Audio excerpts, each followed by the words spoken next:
R33 VSpec is the undisputed king of GTRs. Period. I said it. Don't at me with a hate mail because I'm not going to listen to it. It's true. Here's mine, and I'm going to tell you why. Right? 1997 Nissan GTR VSpec. Badges don't lie. She is a VSpec, folks. She is a VSpec.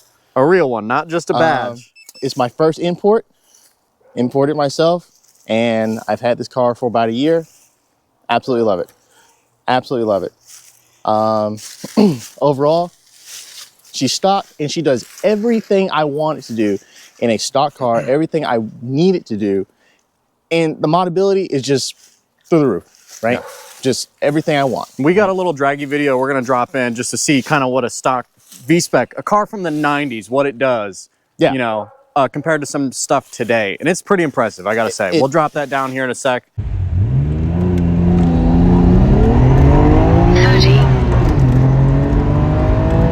60.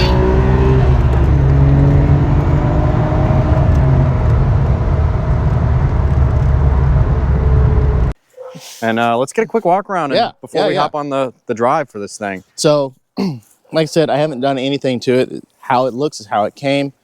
Just want to get a feel for having a right-hand drive car in America, right? So, but this is a 97. It does come with the bi-xenon headlights.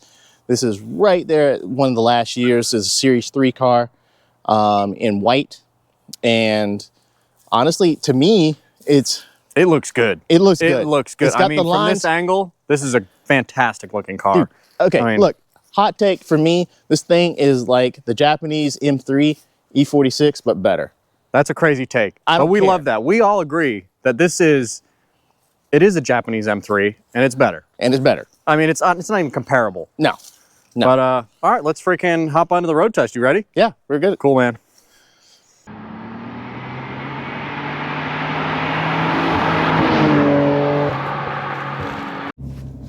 All right, guys, so we are in the R33 VSpec, 3 deep, believe it or not. What's going on? And believe it or not, there's tons of room in this thing, which I shocked by that. I didn't know that. You know, we're all grown men in here. We got plenty of room. So you made a pretty outrageous claim, didn't you?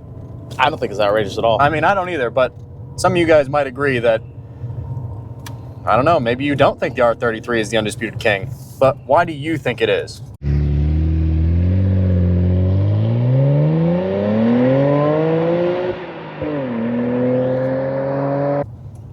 First of all, I think that it's got some of the best lines of a GTR. I know that's controversial, especially for the R32 guys, but R32 has great lines. But if you just look at a 33 in context, the lines, the stance, it's not overly aggressive, but it's not overly soft either, right? So that's one. I think it just looks great. I think it's got plenty of room for a normal car. 2, rust, right? If you're going to import these cars, most people, right, one of the biggest issues, like 32s, notorious for rust issues, not as prominent on these cars at all, right? They're going to be newer. Another reason like it, look, all GTRs, all Skylines are RB26s, okay? Period. But not all RB26s are the same. Not all are the same. There are some things that they did fix on the RB26 in the 33 generation that were problematic, like the short snout crank on the 32s, okay? So there are some things that clearly some things they improve with these cars over the period, and you can tell, right? And that's coming from a guy that also owns a 32, so I'm not being biased. Yep. I'm just saying. And then, honestly, I think it's probably the most accessible GTR. That 32s are accessible, but like I said, rust issues, things like that. You'll end up spending R33 money on a 32. R33 money on a 32 to mitigate it, yes, unless you inspect the thing yourself. And then, of course, a 34, you know, look, I had an opportunity to get one, and honestly, personally, I like the lines on the 33 better than 34. That is also controversial, but I said what I said. I said what I said, and I'm going to stand on that business. That's one. 2, R34s are just way overpriced. I'm sorry, right? They are expensive. No, they're not just expensive. They're overpriced. Yeah. Okay. Like, you're going to be spending R35 money at least on a 34, right? And for an RB26. Yep. It just, you know, so from an accessibility, power, performance standpoint, there's no denying a 33. So right? what makes the 33 different? I'm sure a lot of people don't really know why it's a different car than the 32, and most people just think it's the body. So we talked about the engine has some differences. What else? Yeah, so one, you know, it was a complete redesign, right? They put more structural rigidity, you know, into the chassis, more aluminum bits to make it stiffer. So while it was heavier, it was a stiffer chassis, performed better. That's why it, you know, with those types of enhancements, of course, suspension, you know, and that complete redesign, it did become the first car on the planet to do sub-8 on the ring, right? Even though it weighed more. And what is that weight difference? It's very minor. Well, on the 32 to 33, it's actually quite a bit. It's like well over 150 pounds. Okay. At least that. But it more than makes up for it. But it more than makes up for it. 33 to 34 is less than 10 kilograms different. Okay. Right? So they're not that big difference, 33, 34 weight difference. Huge weight difference between the 32 and 33. But the 33 does have a wider track width. It handles better. It handles better. I mean, it was a better laid out car. Right? We're on some nice back roads right now, and we can showcase a little bit about how this car drives too. And I think that's important. I mean, not that the camera will really put this into perspective, but this car is like it's on rails.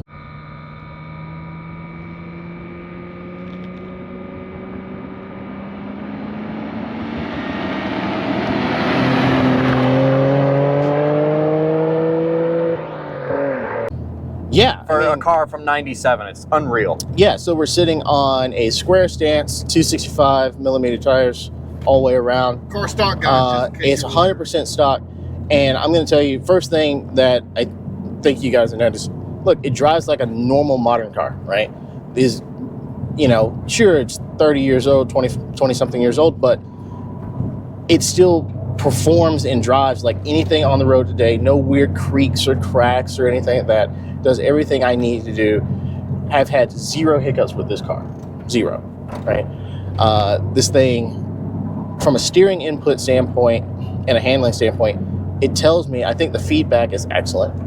It tells me everything that I need to know and want to know. And honestly, I enjoy driving this car from a driver's experience standpoint probably as much as my Z28. That's also a hot take. Which is the driver's car that America made. Yeah.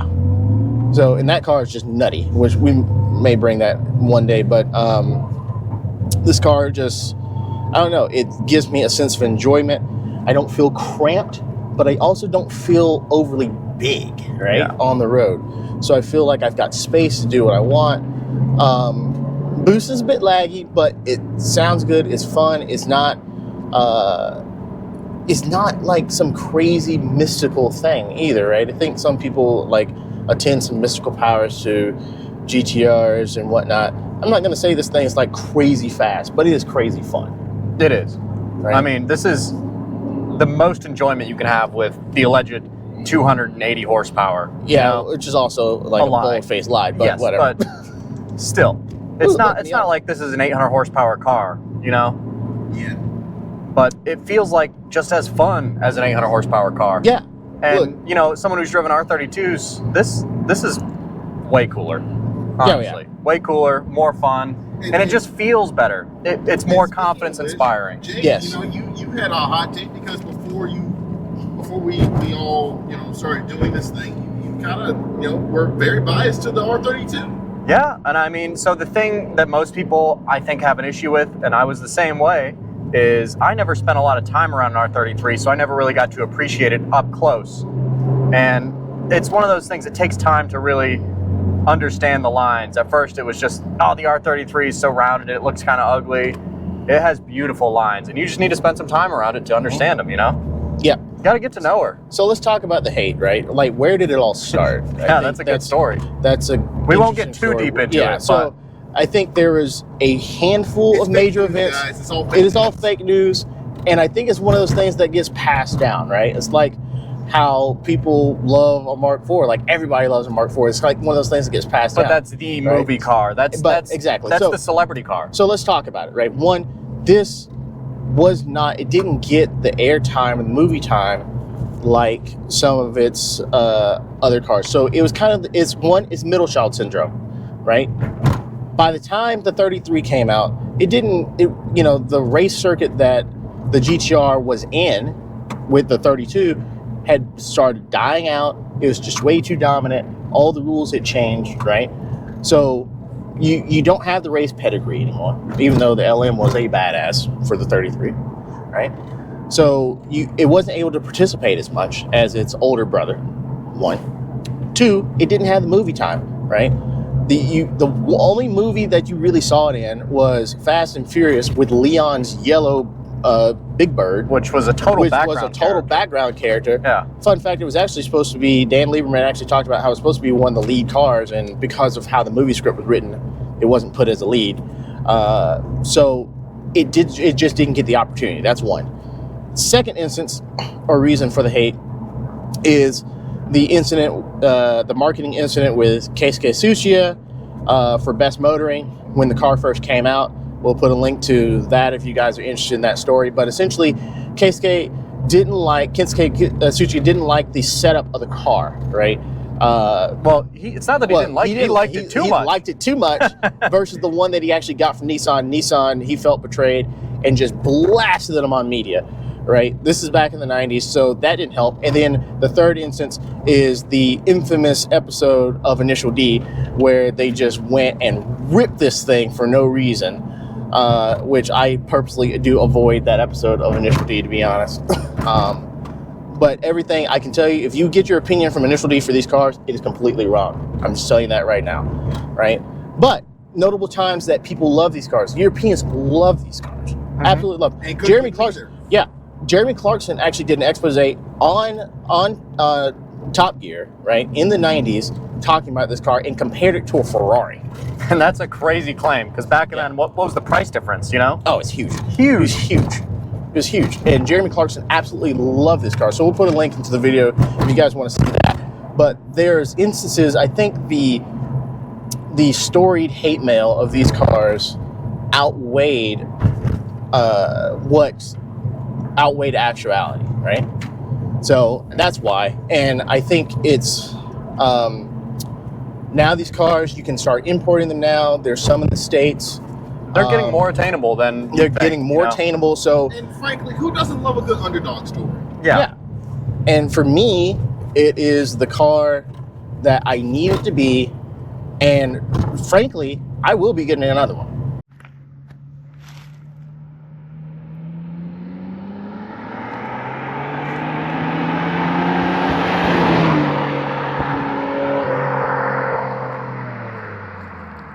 So to put into perspective that claim that you made earlier about it being better than the E46 M3, that's something everyone that's watched might be able to understand a little better, because who hasn't driven an E46, you know? Right.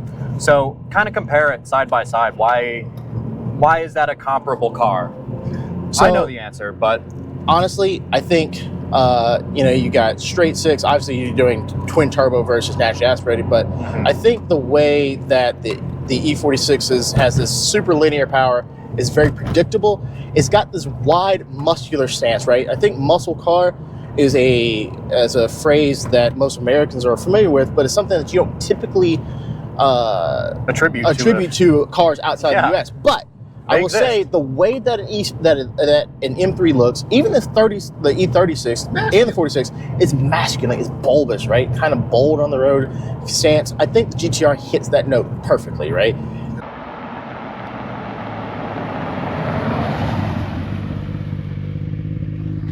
But it's got this sleek elegance to it at the same time. It looks refined. It doesn't look like it doesn't look like a fanboy car, right? That also may be a hot take. It doesn't look like a fanboy car. It looks masculine, but it doesn't look like you're about to do hood rat shit either, right? It actually looks elegant at the same time. It can still have this masculine appeal.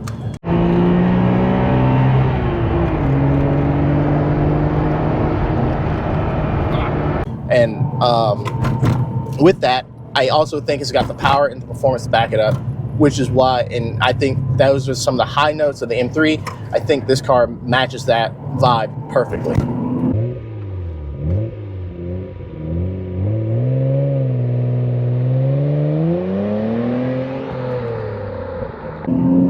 And plus RPMs, dude. Like, yeah, I mean, we'll get some shots of this, but it revs. It revs like you wouldn't believe. Oh yeah.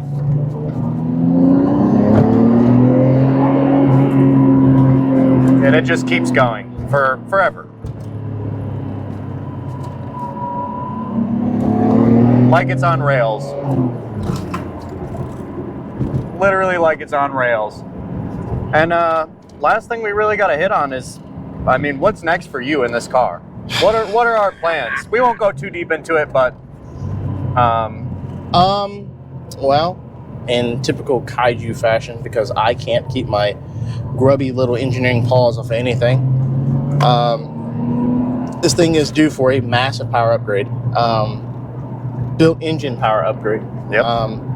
So this is going to be one of the baddest GTRs on the American streets. Oh yeah. Look, my goal, we are going to be working on this car in the 2025 season. My goal is next November, I will be taking it to GTR Fest, which came to the US for the first time this past year in 2024.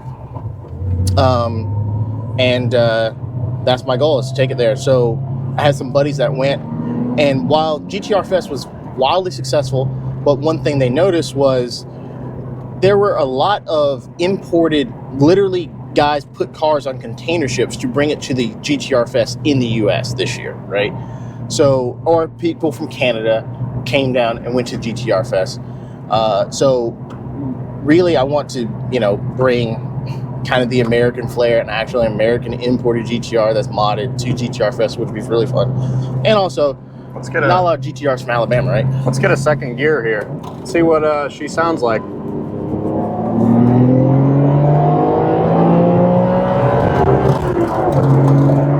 Wow, that does not feel like 270 horsepower, folks. 3 deep in that. Yeah, oh my goodness. Pulls like a freight train. Unbelievable. And listen, I'll just go ahead and say it. If you disagree with anything that we said, prove us wrong. I don't think they're going to. You're not going to change my mind. Yeah, exactly. I'm a Nissan fan. I'm a GTR fan. I'm a Skyline fan. Like I said, I have multiple. I do intend to continue to import cars. We stand by it. It's and the best. I will stand by my take. This is my favorite. This is the best. This is certainly the best for me. If you want a good, fantastic driver's car of a Skyline GTR out the box and not completely wreck your wallet, right? This is the one. This is the one. And that's our take, folks. Right. And I mean, thanks for watching. Yeah. I think that's it, guys. Tune in next time to see what's going to happen with this car. It's going to be exciting. But we'll catch you guys next time.